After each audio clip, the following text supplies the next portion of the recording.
invite to ask Dr. Igali to start his lecture. Thanks, Laszlo. Good evening, everyone. Can you hear me well? Yeah, we can hear you. Okay, that's all right. Yeah, let's start without too much ado. What I try to do today, to give you my account on the Adnexal tumors. It may not be the sort of the real one, but certainly I hope that you will have something to take home from this particular approach. Obviously, when we are talking about Adnexal tumors, everybody knows that this is a rather confusing area, and I try to sort of get it into somehow which is digestible, because in order to get this tumor histology right, you have to know about the embryogenesis related to this particular tumor in order to understand why they classified the way that they are classified. And in that particular sense, we are going to talk about the pilosebaceous unit tumors tonight, as well or this afternoon, and the eccrine tumors as the two difference, and I will tell you in a moment why these are handled slightly differently. And obviously, we have to talk a little bit about when we are talking malignant. Approximately every 1,000 adnexal tumor is benign. You have got one which is malignant, which is sort of that's the ratio normally what we get, but we need to know where we can call them malignant. And obviously, the other thing is you'd like to know how you can diagnose this, because it seems a bewildering array of different tumors when you first start to see them. And I try to give you some tricks and tips and some hopefully useful immunohistochemical stains. Why this whole thing is sort of important, because the histogenesis itself will tell you what is the tumor type. The first distinction you have to make when you talk about adnexal tumors is whether this is a primary tumor within the skin, and that's the adnexal tumor category what you are talking about, or whether this is metastatic tumor. By far, I think, most likely, apart from the dermatopathology practice, when the sort of non-dermatology interest people are biopsying tumors on the skin, quite a lot of them are metastatic tumors. We tend to see renal cell carcinoma, breast cancer metastasis, quite a lot of them which are have a preferential deposition method into the skin. Obviously, the most important thing which changes on your diagnostic ability, whether this is benign or malignant, and the usual criteria, although usable with the adnexal tumors, are not quite right and easy. Obviously, the first thing is that the nomenclature itself is very confusing.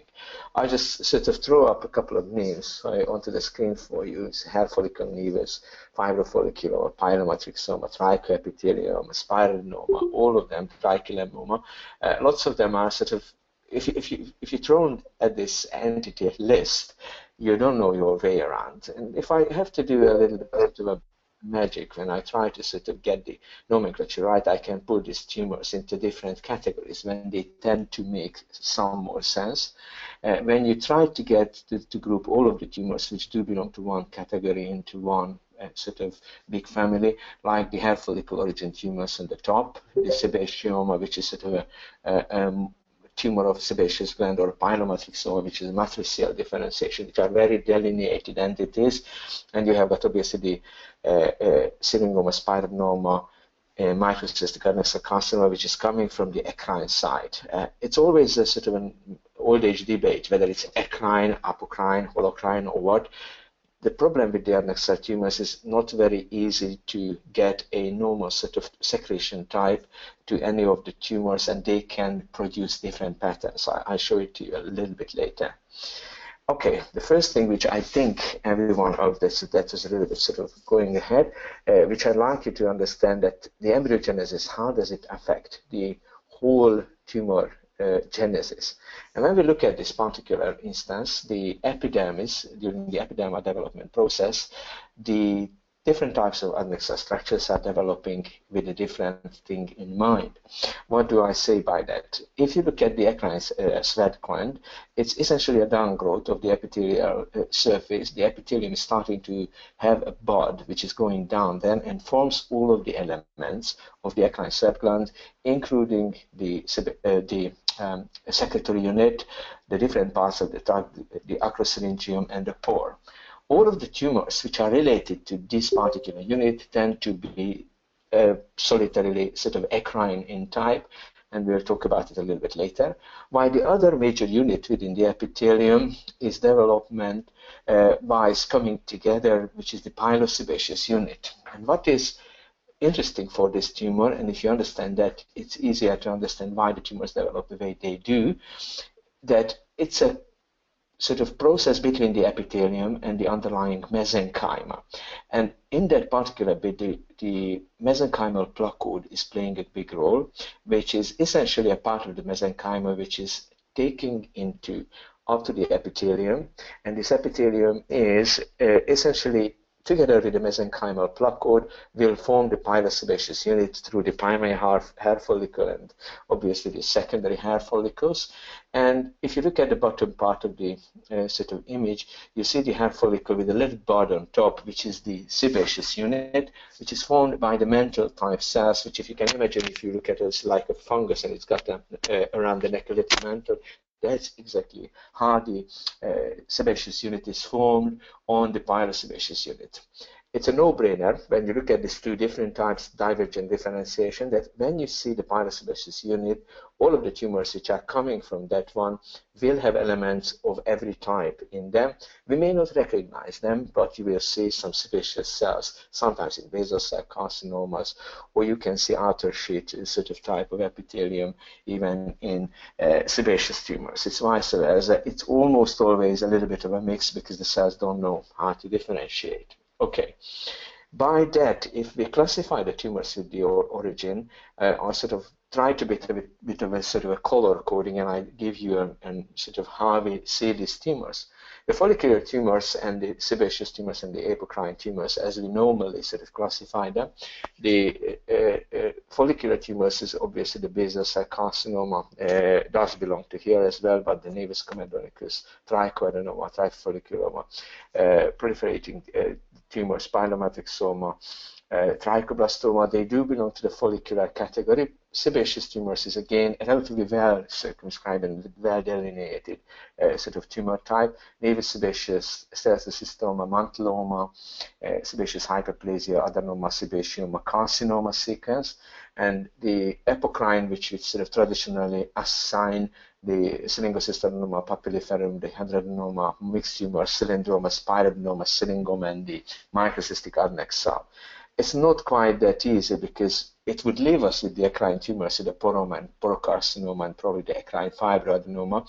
And some of the things which we taught sort of apocrine is very, very difficult to sort of have a clear picture whether these are apocrine or eccrine tumors. We don't have a marker as such for eccrine differentiation. These are the elements which are sort of tend to occur in this particular setting. What we know that the pilosebaceous, the sort of yellow and the purple bits are, these are fairly specific for the pilosebaceous units. The green ones are sort of not quite decided yet. Okay, let's get into the details. That's the first thing I'd like to show you. Some of them have case designation, some of them not, but just to run through a couple of different entities. We will not have all of the entities in Adnexal tumors. It would take probably about 2 days to run through all of them, but some of the features I like to sort of differentiate. And this is essentially one of the frequent entities, and probably all of the dermatopathology textbooks are starting with this entity when they go to Adnexal category. And this is essentially, as you see, a dilated hair follicle with a little bit of, probably a tiny bit of sebaceous units. It's very underdeveloped on this particular biopsy, and it looks like dilated sort of hair follicle with a little bit of keratocyst formation. And if we are going a little bit higher magnification, you can see this thing, but what matters in this particular instance is the low power structure of the things. It looks like sometimes when you have got this thing in a bigger format, you're talking about venous sort of dilated pore, but in this particular instance, this represents a hair follicle naevus. This is probably the easiest sort of entity, and what you need to have for a hair follicle naevus is essentially the hair follicle. Usually it does have a vellus hair. It's not a well-developed sort of terminal hair, and it's not going to go where it should go, normally to the subcutaneous fatty tissue. You will have it in the probably the upper dermis, and you can see variable development of the sebaceous glands to it. Okay, let's go and look at a particular entity which may have lots and lots of different things in it in real life, and this is a slightly bigger slide. And when you look at it, it's not particularly difficult. No points are given that you recognize that this is essentially a naevus sebaceous. And how you recognize it is that easy. When you look at the level of the sebaceous glands, it's normally way too high for their normal location. You can see a little bit of cartilage on the left side and probably a little bit of apocrine type glands, but the vast majority of the derm is filled with slightly abnormal sebaceous glands. There is a little bit of inflammation almost always, and there is probably a little bit of hyperkeratosis to go on. But what is really taking it home that we have got the sebaceous glands way high up. You normally don't get it, or you shouldn't get it in the epidermis, underneath, immediately underneath the epidermis.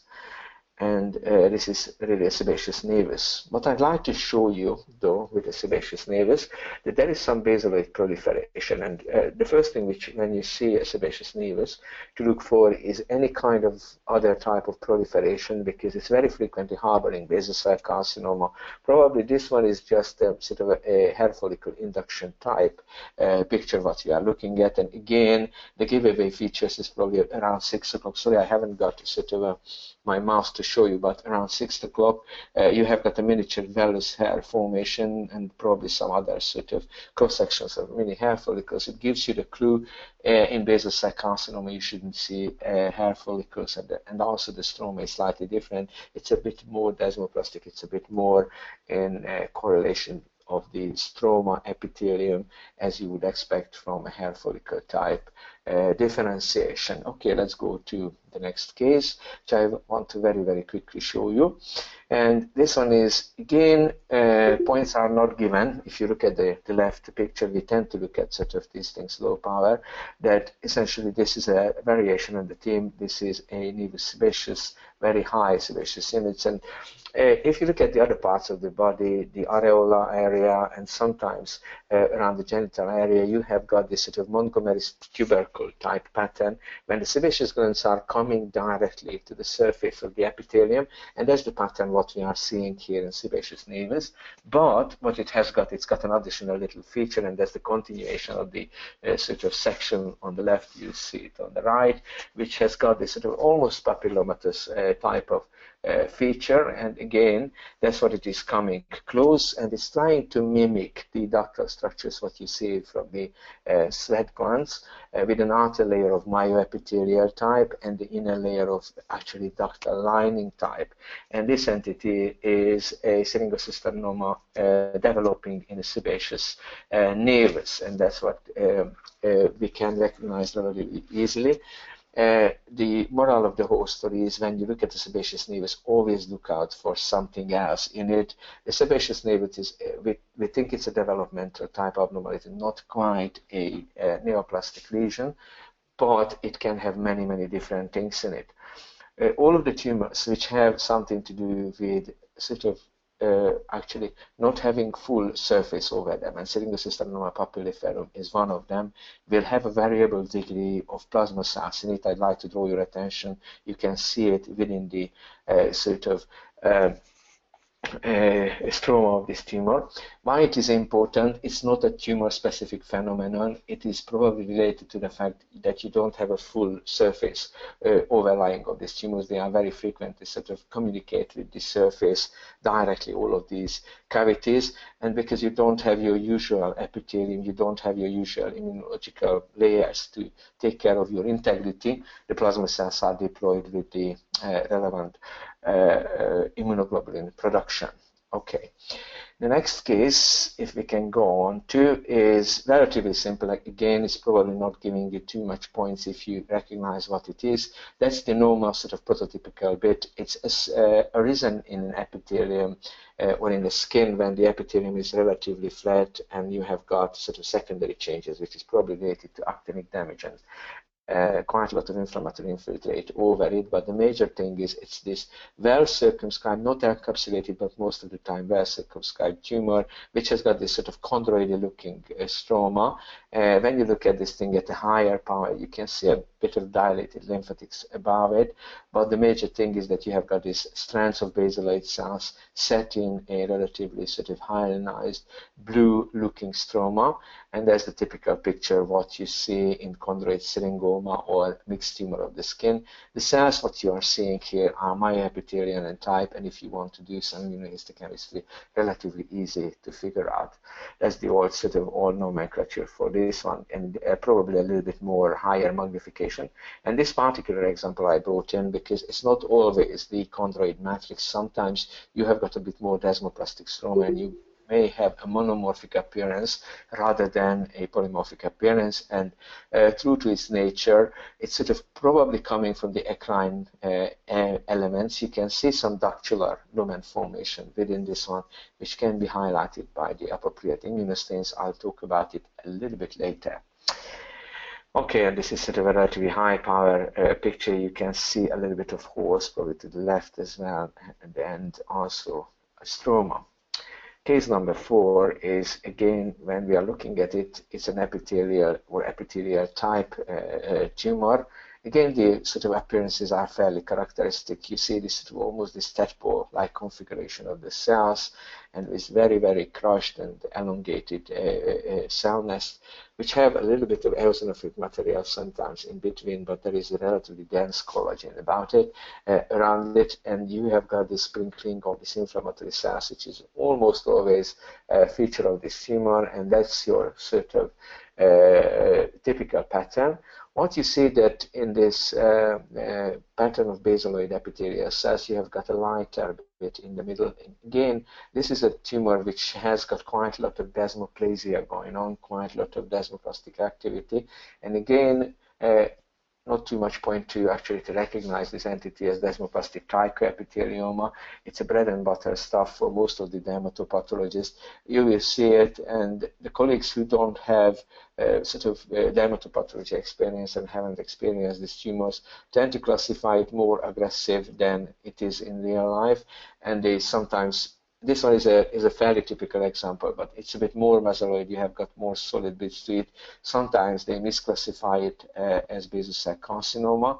The trick to it, not to forget that this is a desmoplastic tumor, and if you see the desmoplasia in it, basal cell carcinomas are very, very rarely have anything desmoplastic apart from the infiltrative pattern, but it's fairly sort of straightforward. Still in the form, it's got the palisading of the cells, and also the basal cells have this typical appearance. One more thing, sorry, I just want to tell you about that the trichoepithelial tumors, when you look at them, do not tend to have too much separation artifact. But if you look towards sort of 9 o'clock part of the things, when you have got separation, the separation artifact is not between the basaloid cells and the stroma, but between the sort of first layer of stromal cells, which is around these things, and the latter part of the stoma, and towards 3 o'clock you see this sort of separation a little bit better as well.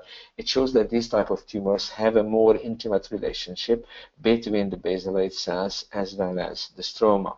Okay.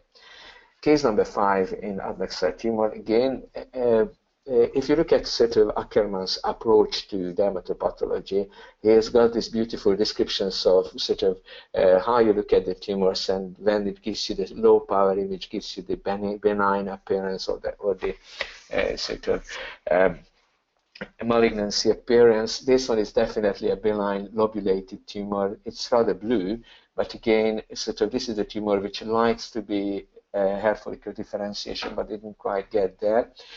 One word of sort of importance with the basaloid and hair follicle tumors when you look at them, all of them try to recapitulate hair follicle differentiation at different elements, but why the basal cell carcinoma is different than anything else of the tumors, and actually the Adnexal tumors of the trichilemmal or trichal type are different because they're not always able to establish the same relationship as the hair germ will establish with the papilla of the underlying connective tissue. And sometimes it goes slightly better, and you will see the papillary mesenchymal bodies of the sort of trichilemmal tumors. Some of them do have this pattern, but basal cell carcinoma doesn't have it, and this particular tumor doesn't have it either in big space, and this is the trichoblastoma, very much sort of recognizable as a basaloid neoplasm, and it does show the BCC-like pattern. What takes it sort of apart from the basal cell carcinoma, that it's a little bit more solid, and you have got relatively polygonal cells. You don't have, sometimes, and I did put in the peripheral palisading when it presents, but usually it's a round blue cell type tumor pattern, and you have got very little, if any, of the stroma, which is so characteristic of the basal cell carcinoma. This one is a different tumor, again from the same case, I think, that's grouped together. It's relatively simple and easy to figure out what it is. It's a pilomatrixoma. If we go back a little bit, for whatever reason the slides didn't show the lower power magnification, it can be recognized by the nature of the matricial cells, and these matricial cells are dying, and these sort of ghost cells or shadow cells will have or will attract a lot of calcification within, and that's why you recognize them very easily, and that's the old name was referring to the calcifying epithelioma of Malherbe, which is the sort of traditional name of the tumor, but it expresses all of the nature of this usually benign tumor. And that's another thing. Sometimes you don't have the full sort of gamut of the tumor, but you can see bits and pieces of the shadow and ghost cell areas, what we have got in the middle of this picture. It's enough to diagnose a pilomatrixoma even in this mayhem of inflammation as well. And you can see these little islands of ghost cells. It is enough. Quite a lot of the time you have got a little bit of foreign body type reaction, and when the surface is ulcerated, I did mention it previously with the Syringocystadenoma, papilliferum, when the surface is ulcerated, you have got a plethora of plasma cells, and that's the case in here as well. That's another little sort of nice entity of the Adnexal tumors. When we look at this thing, it's obviously a papillary keratic proliferation, but in the middle of it there is a little bit which we not terribly frequently sort of recognize, usually on head and neck areas or upper lip. That's sort of the typical pattern when you see it, but if you keep your eyes open for this kind of pattern with this relatively thin strands of basaloid cells, or probably basal squamous type sort of differentiation, is the pattern which one picks up as trichilemmoma. This is a Desmoplastic trichilemmoma variant. What to know about it, that this is probably one of the epithelial tumors which is giving you CD34 positivity within the epithelial cells. It's good to remember that particular little gem, because if you put the immunohistochemistry on, it's a lot easier to recognize and actually prove that you were right. That's another variation on the trichilemmoma category. You can easily sort of spot the outer sheet type epithelial cells, and I will talk about the cytokeratins, cytokeratin profile a little bit later, how you can sort of actually nail this diagnosis down. Case 6, what we are looking at, and this is again a sort of relatively easy diagnosis. You can see quite big areas of differentiation of probably abrupt keratinization, and you can see again little bits of outer sheet type clear cell areas. If you want to prove that that's the case, you throw a little bit of PAS over it, and it will highlight the high glycogen content of these clear cells, and also you can see the keratin formation in some of these cells, and obviously abrupt keratinization is typical of this particular tumor, and that's what we see just in this tumor, which is the trichilemmal differentiation. How you diagnose the trichilemmal carcinoma? Usually you tend to see quite a lot of necrosis, but this is not an easy diagnosis to make, because benign trichilemmal tumors are quite frequently overshadowing in number and in significance of this one. Necrosis sometimes can be used. This tumor doesn't have, and I just was trying to find a slide in the meantime, which I have put together, but somehow it's been lost from the presentation. When you have got excess mitotic rate and infiltration, these are the most important criteria which you can use for this one. Sorry, it's gone a little bit sort of haywire. Yeah, we are getting there. We have got the infiltrative pattern of the tumor, and this one, which is a high power picture, I don't have any low power on. This is a proliferating pilar / trichilemmal cyst. You have got it in squamous epithelial variation and pilar variation as well. The clue to it that you have got quite a lot of mitosis. Usually they are very confined to the area where they are, sort of not encapsulated but very well circumscribed, and you tend to see abnormal proliferation within these, but they are never invasive. Sebaceous hyperplasia is the first sort of thing where if we are sort of jumping onto the sebaceous tumors, to give you a big sort of tour of the sebaceous neoplasia as well. Very frequently seen on the sebaceous areas of the human skin, which is usually the nose and forehead area. These are the parts of the human body which are exposed to cold usually and don't have lots and lots of fat underneath. And because you don't have it, you tend to sort of make up with the presence of the sebum for actually a bit of heat insulation. And these areas are frequently prone to sebaceous hyperplasia and actually development of sebaceous tumors. How do you know what you are dealing with? Sebaceous hyperplasia is essentially sebaceous glands with a little bit more than they should be there, and essentially I can't really tell you whether a small focus sebaceous hyperplasia and the sebaceous naevus is really different in terms of histogenesis. We tend to see when this is a dome-shaped or relatively sort of protruding part and it's circumscribed to a particular part of the dermis and epidermis, we tend to call it sebaceous hyperplasia. It's a bit more longitudinal and more plant-like. We tend to call it naevus sebaceous. The important business is that the sebaceous hyperplasia is exactly the real thing. You have got the basaloid cells on the outside and also the sebaceous cells on the inside. The ratio between these is exactly mimicking the normal sebaceous glands because that's what it is. It's a bit overgrown sebaceous gland. The next entity, when you tend to have a little bit more basaloid, and when you see it, literally, you can see that the basaloid cells are sort of taking up more than their fair share, which is usually the outer layer. You've got about 3 to 5 layers of basaloid cells in this one. Is a sebaceous adenoma, and this is a sequence from sebaceous hyperplasia, sebaceous adenoma, through the sebaceoma or old money sebaceous epithelioma to the sebaceous carcinoma. And first you have seen the glands which are normal appearance. Now we have got the sebaceous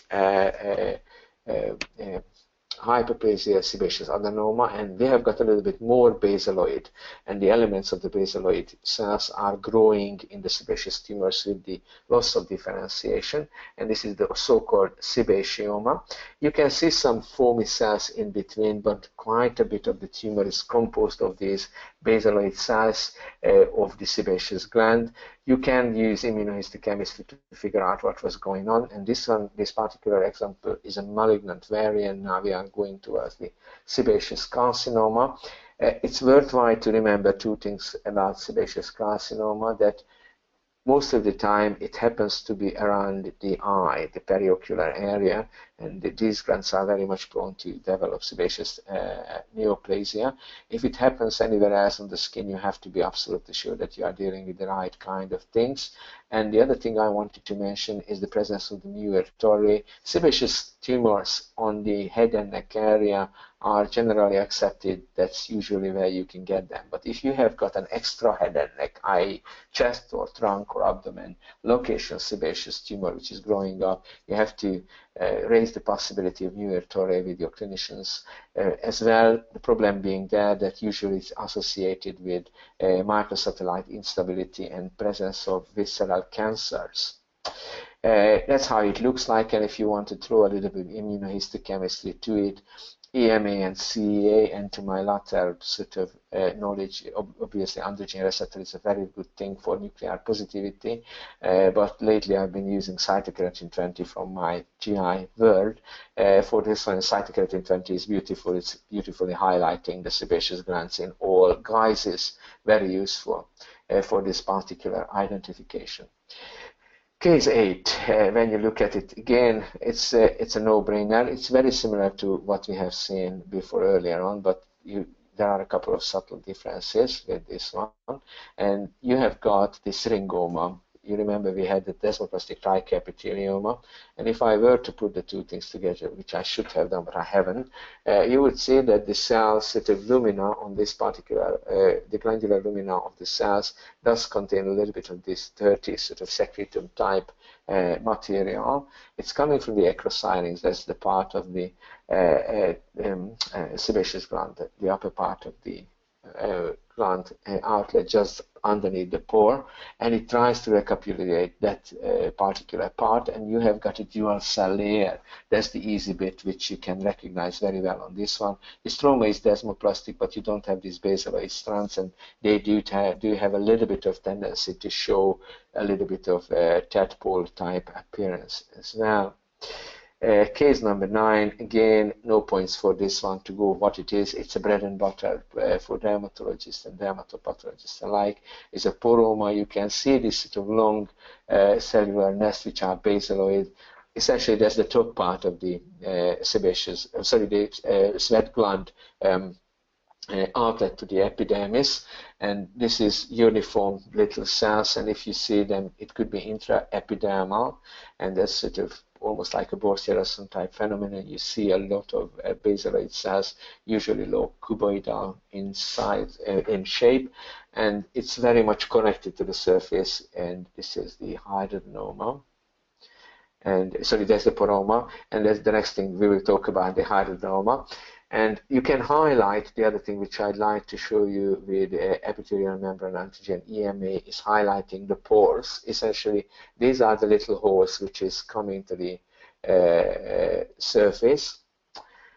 And if I can show you this one with a little bit higher magnification, it has got on the left more sort of poral differentiation. At the bottom, it's a slightly different entity, and that's the hydradenoma, because you can see the dual cell population very well, the outer myepithelial type cells and the inner type cells. And I did mention a little bit about the secretory activity.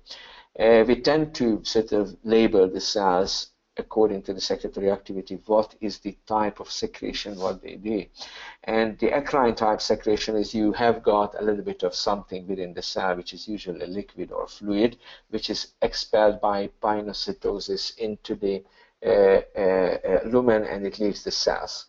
The apocrine secretion, when the top part of the cell is sort of losing the cell part, which is the sort of apocrine snouting, as they say so, which is probably can be seen in the bottom of this sort of hydradenoma picture. It is again very much akin to this, but despite this sort of apocrine type looking secretion method, these are still probably an eccrine type tumors, and that's why they were classified into the apocrine category, because you quite frequently see these slightly larger pinocytic or pinocytic vesicles leaving the cells into the lumen, even in the tumors. That's what is probably given rise, in addition to the in places fairly eosinophilic polygonal cell appearance. Okay, case 10.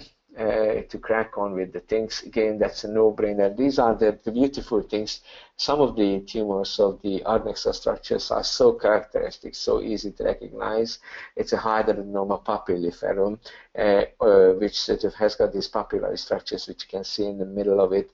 The other parts are very much sort of ductal, ductular type, and I don't want to draw too much parallels, but quite a lot of the Adnexal tumors do have their counterparts within breast pathology, and you would see quite a lot of them as well. And again, a few words about secretion. It's the same guy in a different sort of growth pattern, and usually these ductal type tumors tend to go endoluminal for proliferation, and sometimes they produce very elaborate cribriform pattern. Certainly you can still recognize the double cell layer, and if you need to stain, you could do sort of staining for the myepithelial cells if you wish, and you can see the secretory activity of these cells in this little higher magnification picture. Okay, next one, again, this is a very interesting sort of Adnexal tumor. Most of the time you try to recognize the Adnexal tumors by the epithelial element. That's the exception to that one. And sorry, it doesn't sort of come in the right order, but I tell you what it is. It's a Spiradenoma. And how you recognize it really is a little tip from me. You look at the lymphocytes. This is a tumor which has got quite a lot of lymphocytes in the stroma, and you can see the epithelial cells have a very, very sort of delicate relationship with the lymphocytes. It's sprinkling the whole tumor, and the easy way to actually to recognize it as a Spiradenoma to spot the lymphocytes.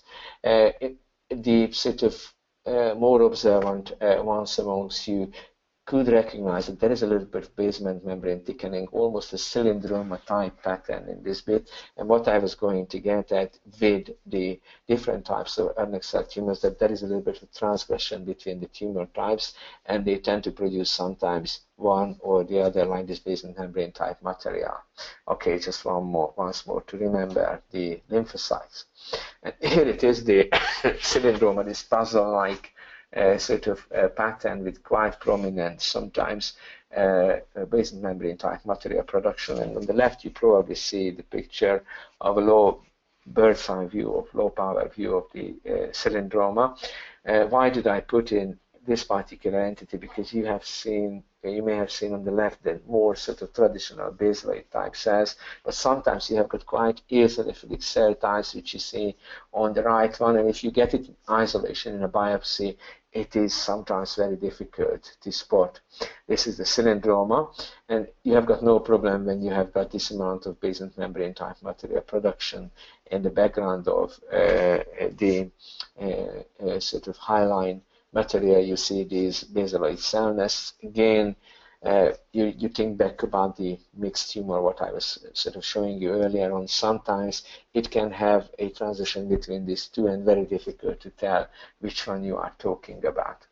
And one more thing before we go into the sort of immunohistochemistry bits and sort of how to recognize these guys, is a little thing which is not so visible. And that's the sort of characteristics of this particular tumor, and that's one of the malignant ones. This is a microcystic Adnexal carcinoma, and when you look at this thing at low power, you don't quite see it.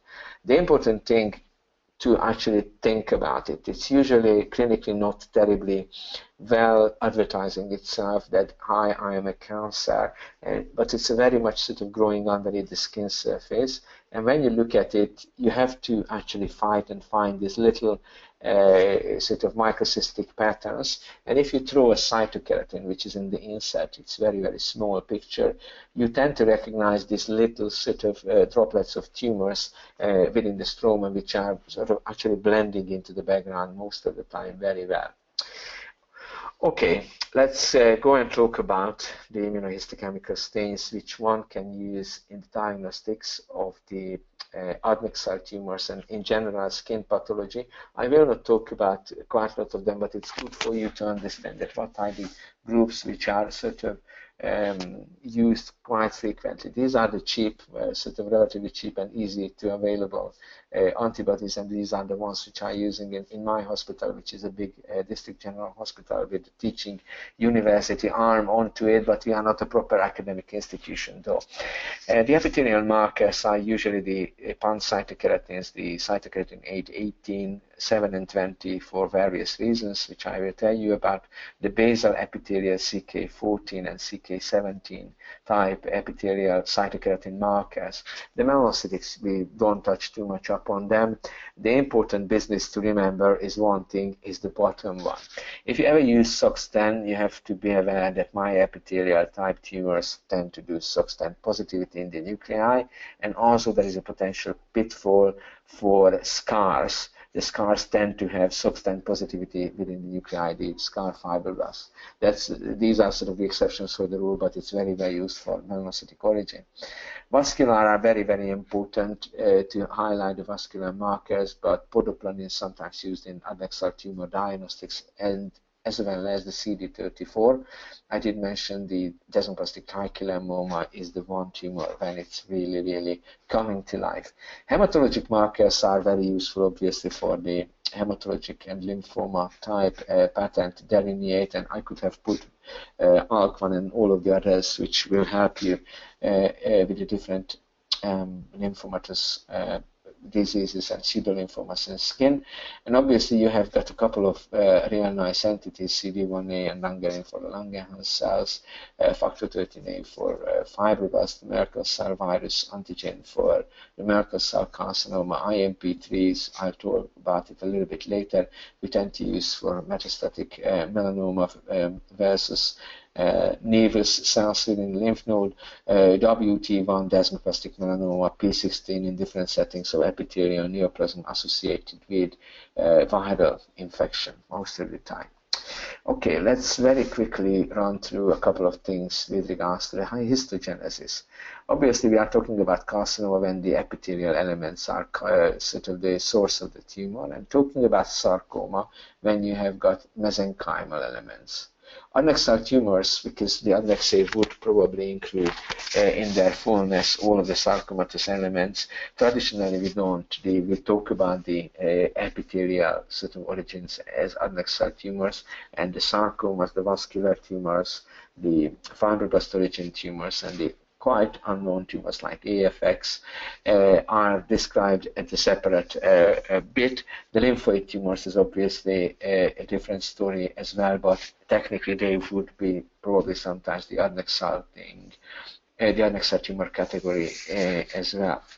Organ-specific markers in humankind, there is only one, the PSA, which will tell you that this is coming from the prostate. The rest of the gang is non-specific to any organ development.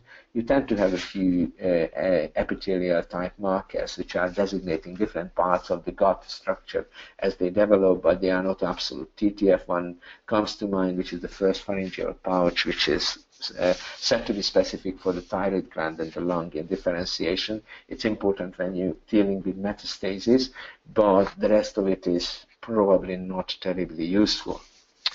Let's jump onto the keratins and why we use it. So it's almost always in front of us, the cytokeratins, for confirming the epithelial cells, and where I found it really useful when you have got a relatively inflamed skin and you suspect that there may be a little bit of infiltration by squamous cell carcinoma, and you've got a tiny biopsy, you throw a broadly cytokeratin onto the slide and you will have it highlighted. What you need to do is that when you have got a simple epithelium, the glandular sort of ductal differentiation, CK818, is the one which to go for, because that will highlight you these sort of glandular bits.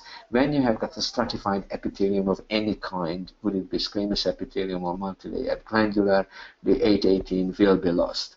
The basal epithelia, on the other hand, will sort of express CK5 and CK14.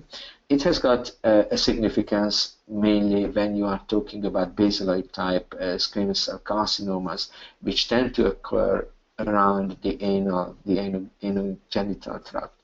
What I also found useful is 34 beta E12 is very useful for spindle cell squamous cell carcinoma, because that's even focally positive. That's the type of cytokeratin what we tend to see retained with these poorly differentiated tumors. If you look at the cytokeratins, we've got a bewildering array, which is sort of showing the different types of cytokeratins, and they have a different, usually sort of intermediate weight cytokeratins. And what I tend to use are the following. When you look at the 5, 14, and 15, these are the simple stratified epithelium with the epidermis, squamous cell carcinoma. These are which are coming with special sort of feature for the 14, which is the basaloid SCC. You have got 616 for the faster turnover cells, which is the hair follicle, suprabasal cells of the epidermis, and activated keratocytes. And the 20 is usually very, very helpful in highlighting the gastrical interstitial epithelium as well as urothelium. And in skin, it has got a special place for the Merkel cell carcinoma when you've got perinuclear thought-like positivity. One more thing, BCCs tend to contain a couple of cells which are CK20 positive, and it's very, very useful. And one more tip for you is when you want to prove that something is sebaceous and it does have the morphology, CK20 may be useful in that one as well. Okay, pan-cytokeratin, we did mention that these have not the same ubiquitous positivity. We have got two clones at our department, MNF116 and also the AE1, AE3. They do cover slightly different spectrum. These are cocktails, and you sometimes need more than one. I did mention the 34-beta E12, the MNF116 will detect the 5, 6, 8, 17, and 19. And sort of these are the sort of clones which are in practice and use the AE1, AE3. It's a broader range, and also what you tend to have the low molecular and high molecular weight sort of component. And I mentioned the low molecular weight 34-beta E12, which has got this sort of low molecular weight type epithelial keratins. Okay, what do I use for Adnexal tumor diagnostics and how, and what are the things which I think would be useful for Adnexal tumor differential diagnosis? On the top of my list is the BER-EP4, and usually when it comes to differentiating in a small biopsy between basal cell carcinoma and trichilemmal tumors, this is worth its weight in gold, because BER-EP4 is positive in the basal cell carcinoma, but it's negative in the trichilemmal tumors, more or less, or if you have got positivity, it's just very minimal and peripheral. EMA meant to sort of highlight for you the epithelium, squamous epithelium. It's variable positive. It's not as useful as one would think if you want to differentiate between basaloid and squamous differentiation in a basal squame. CEA tend to be fairly useful, and with the EMA to highlight the lumina of the poral differentiation. CD10 is a very good antibody because it will, apart from trying to help you with the AFX, will highlight you very well the papillary mesenchymal bodies of trichilemmal tumors, Desmoplastic trichilemmoma. Trichilemmoma is very, very useful. CD34, I did mention the Desmoplastic trichilemmoma is a very good sort of example where this is only on the epithelial cells is going to be positive. CD56, obviously neuroendocrine differentiation. 5, 6, 7, 14, and 20, the Cytokeratins, the 14, which I tend to use for basaloid sort of basaloid differentiation. Sorry, just jumped a little bit. P53 is not terribly well sort of used in, in skin pathology. We very rarely use it, and I will show you in a moment where it's useful. Chem 5.2, we did mention the 818, that's the other name for the Chem 5.2. Running through the individual sort of elements, BER-EP4, it's a glycoprotein type antigen which is present on most of the epithelia except for the squamous, and that's what you can see here. On the surface epithelium is negative, but all of the sweat gland origin tumors and probably a little bit of a sort of sweat gland type proliferation on the right side is coming up really nicely. Eccrine, apocrine cells, and even Paget's is coming up neatly with BER-EP4. And one potential pitfall which you have to be aware that the small cell neuroendocrine carcinoma, including Merkel's, will be positive for BER-EP4. If you have got a little inkling that Merkel is within the differential, you have to do something else as well, not just BER-EP4, because you can easily mix it up with a basal cell carcinoma, especially in a small biopsy. CK20, synaptophysin, or CD56 come to mind. The human milk fat globulin, the EMA is the next one, again, which shows up, as you see on the left side, the sebaceous glands. That's only the mature sebaceous gland. That's why it is a little bit tricky. If I want to highlight sebaceous differentiation, I would probably use the nuclear androgen receptor as well as CK20. It will highlight quite a range of different sebaceous differentiation. And the sweat gland luminae will be actually in the canaliculi. The inner surface of the duct will be highlighted by EMA, and the outer layer sort of lumen differentiation will be possible by EMA. The perineural, sort of epineural layer in certain tumors will come up with EMA, and also the Merkel cells tend to pick up a certain amount of EMA in a specific, again, very much cytokeratin-like pattern. And that's the luminal positivity I was talking about. This is sort of normal sebaceous glands, as you see, really neatly highlighted. And if you sort of look at about 12 o'clock, you have got a little nerve as well when the perineural tissue is essentially picked up the EMA.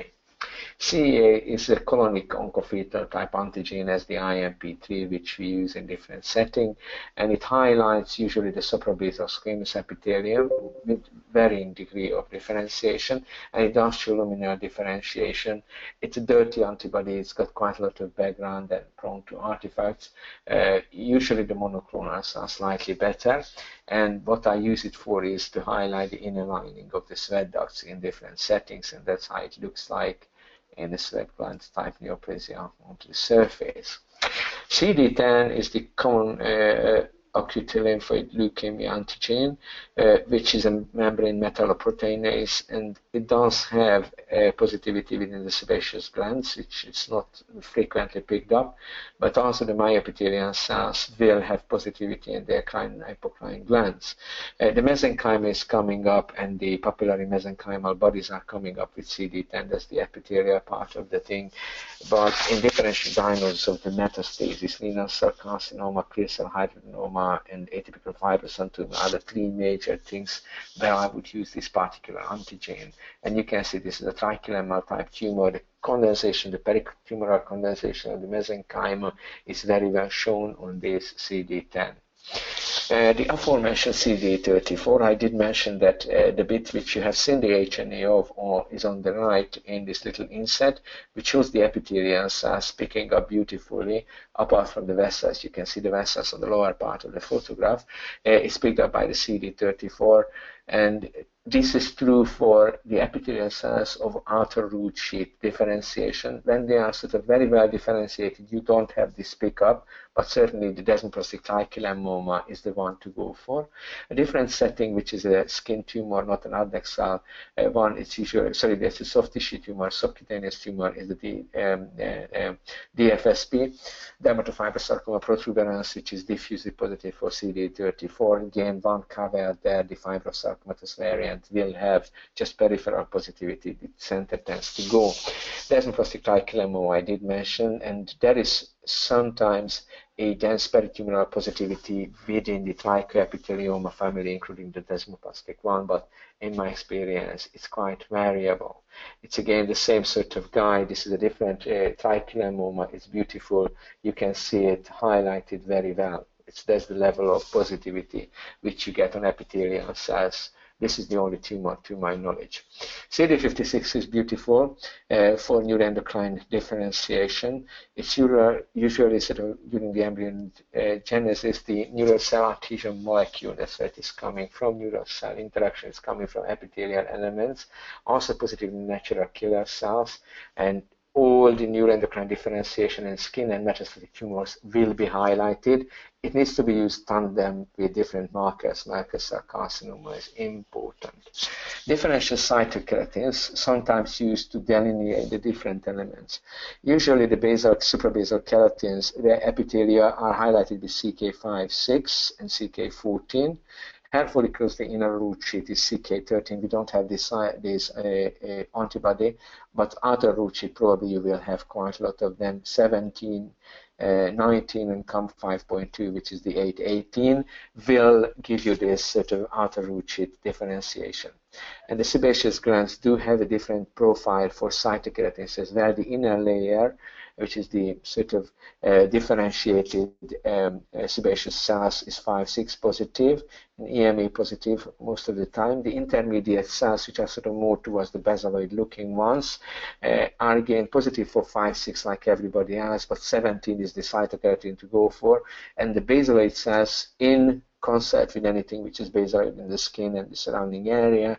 It's positive for CK14. That helps you, but again, most of the time this is not a cytokeratin differential diagnosis, and that's what you have got in this particular setting. CK5 highlighting beautifully the sort of myepithelial components of the ductal elements of the sweat glands.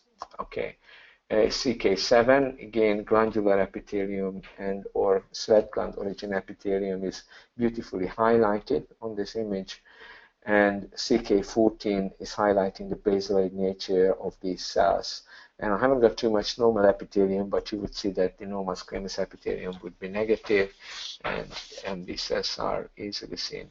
CK17 works very well in the same setting. It has got a bit of normal epithelium to the left. If you look at it, this is a basal sort of type epithelium, again, which disappears in the highly differentiated squamous multilayered epithelium, but it's present in the more primitive basaloid bits.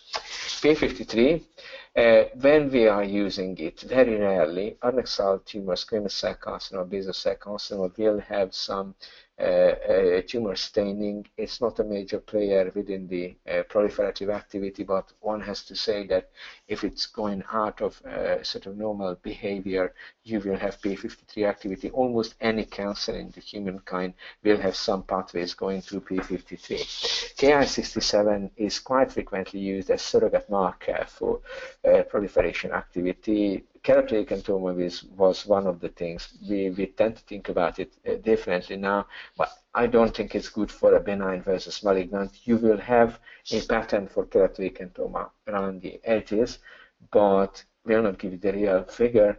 But I think is important, if you see diffuse positivity, lots and lots of cells in any tumor, it's likely to be more on the malignant side, because the mitotic rate is usually can be quite high in benign tumors, but when it goes really over 50%, that's when you have to think about malignancy. And sometimes can be used in tandem, P53, Ki67. It's a little bit tricky because both of them are nuclear stains, but you can overstain one over the other, which they say is useful in hydradenoma versus hydradenocarcinoma, especially small biopsies. I didn't find that terribly useful in practice. I've got a little aids for you as well, which is called CD44, which is the cell-to-cell, cell-to-matrix adhesion molecule, the homing receptor for the lymphocytes. That's how they know they have to sort of go to the epidermis, dock there, get the intel from the Langerhans cells, and go back to the lymph nodes. This is very useful because it's expressed by all of the squamous epithelia, and that's the thing which I tend to use in tandem with BERI-P4 in the basal squamous. It will highlight the squamous differentiation and BERI-P4 the basaloid differentiation. BCCs are invariably negative, and some literature was about as a metastatic potential indicator in Merkel cell tumor. That's a basal squam, and that's how it looks like. You've got the CD44 highlighting the squamous, and you have got a little bit of BERI-P4 positivity to highlight the basaloid differentiation. This one is more towards the squamous end of the spectrum, and maybe sort of signed out as a squamous differential. Diagnostic problems should drive your usage of immunohistochemistry. My personal observation is that most of the time you go back to the H&A. You do lots and lots of immuno, but the end of the story is you have to go back to the H&A and observe the features which are characteristics for different types of tumor, like dual layering and hydradenoma, the separation artifact in trichoepithelioma versus basal cell carcinoma. These are your real helpful categories, and once you get the pattern, or the lymphoid cells and Spiradenoma, when you have got that, you have got a really confident diagnosis on H&A. When you try to use, though, the diagnostic set of problems, when you have got a mixed entity, when you have got a common histogenetic origin playing in with different types of cells mixed up in a melee, obviously melanocytic tumors will have behavior problems as well, whether you want to decide these are benign or malignant. And metastatic tumors are a classic dilemma to show, especially if you have got no connection to the surface epithelium, and most adnexals don't have it, to differentiate between a skin primary and the metastatic tumor. And obviously the spindle cell tumors, you can't be clever with that one. You can try, but can't be clever with that. Do we want to use panels? Whether I want to advocate it? Usually it's good if you have got a diagnostic dilemma and you'd like to cut through the chase and order a panel and put it into rest all the time. Usually the sequence of the immunostains is relatively less expensive, but it's a lot slower, and usually you have to put the context into the requesting sort of pattern. What you tend to use is sort of there are different sort of bits of immunohistochemical panels which you can use, the basal cell carcinoma versus squamous cell carcinoma category, and what you can see again the same in a different setting, BERI-P4, CK7, and all of that.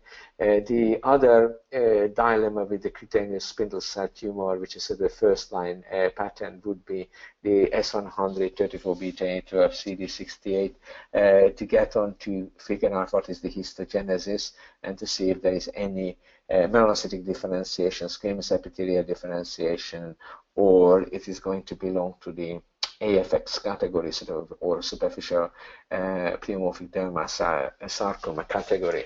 And I put sort of together a little picture from Richard Carr's paper, which I'd like to draw your attention to, which was in I think it was in histopathology, a couple of years back, probably even 3 or 4 years back now, sort of the use of differential immunohistochemistry in Adnexal tumors. And that's what I find sort of reasonably useful, and I highlighted the ones which I've sort of talked about. BERI-P4 BCC versus SCC. The ecrine poroma, if I need to actually sort of highlight it, it's a CE and CK7. Between us, the important business, porocarcinoma, is get underdiagnosed, at least by general pathologists. They don't recognize poral differentiation and this sort of this pushing pattern of the porocarcinoma. You can educate and help them with highlighting the CK7CA immunostain. It's very, very useful. The trichilemmoma, the CD34 I did mention, is a no-brainer and probably just sort of takes the game home. It shows you very well the differentiation of the cells. CD10 is very important for the papillary mesenchymal bodies if you don't recognize them on H&E, and the peritumoral sort of stromal activity is very well. And I did mention already the CD44 BERI-P4 sort of mirror image between each other in the basaloid sort of squamous tumor differential diagnostics. Okay, one more thing, which this is from sort of Victor Prieto's paper, that when you have got a diagnostic algorithm, you can apply it to the primary versus metastatic as well. When you confirm that there is glandular differentiation, you can see P63 for, and now we are using P40 for squamous epithelial differentiation. D240 is for basaloid sort of basal cell type pattern. Carotinin is used for, we had a couple of interesting cases, and carotinin was positive in metastatic mesothelioma, CK56, CK720. It's an important distinguishing factor whether this is a primary tumor. And if you have got that this is not primary, you have to go and determine the origin of the metastasis, the gastrointestinal attacks, CK20, CDX2, and CA19.9 is GI tract related, TTF1, thyroid lung, first pharyngeal pouch, CD10, I did mention that that's a kidney, and the only one, PSA, is essentially the one organ-specific marker in metastasis. But the most important thing, which is number 4, I think, is just common sense, and have to look at the imaging and clinical pathological correlation if you want to establish very well whether this is a primary or metastatic. And to finish off, just very quickly, a few things which you don't sort of tend to have in your mind, but I like you to remember. Merkel cells are positive for BERI-P4. Never diagnose a sort of a basal cell carcinoma if Merkel is within the differential based on BERI-P4 only. Do something else, CK20 or CD56 or synaptophysin, and you will highlight the differentiation. If you're lucky enough, you have a MCV, Merkel cell virus marker, it will do the job for you as well. Desmoplastic malignant melanoma does have WT1. Again, the important business with this one, scars can be positive for SOX10, but WT1 probably takes you out of jail with this one. Neuroendocrine tumors, whether it's a primary neuroendocrine or small cell tumor, they do have if you throw normal cytokeratin, it will have a dot-like cytokeratin pattern. And one more major pitfall, which if you are not aware of it and you try to sort of chase the ghosts, seborrheic keratosis would be P16 positive. Okay, just keep it in mind. Don't throw anything which is a sort of vaguely irritated seborrheic keratosis. Look to it as well. If you throw P16, it's going to be positive. Anyway, that's roughly. I hope I didn't sort of talk too fast to understand any of it, but that's what I was going to talk to you about with Adnexal tumors. What you have to keep it in mind that the two major differentiation route, one of them is the eccrine part and the pilosebaceous part is the other. If they tend to happen together, that's a collision type tumor rather than anything else. And the immunohistochemistry has got a few uses which I tried to outline. If you have got any questions, quite happy to talk about it. Thank you very much for your attention.